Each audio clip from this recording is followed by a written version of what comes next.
فأقم وجهك للدين حنيفا فطرة الله التي فطر الناس عليها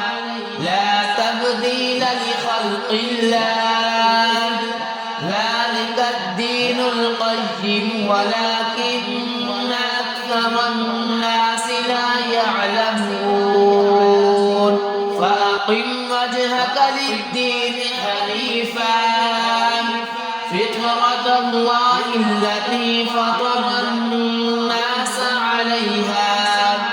لا تبديل لخلق الله ذلك الدين القيم ولكن أكثر الناس لا يعلمون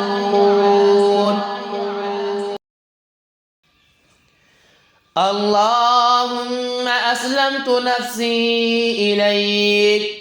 وفوضت أمري إليك ووجهت وجهي إليك وألجأت ظهري إليك رغبة ورهبة إليك لا ملجأ ولا منجأ منك إلا إليك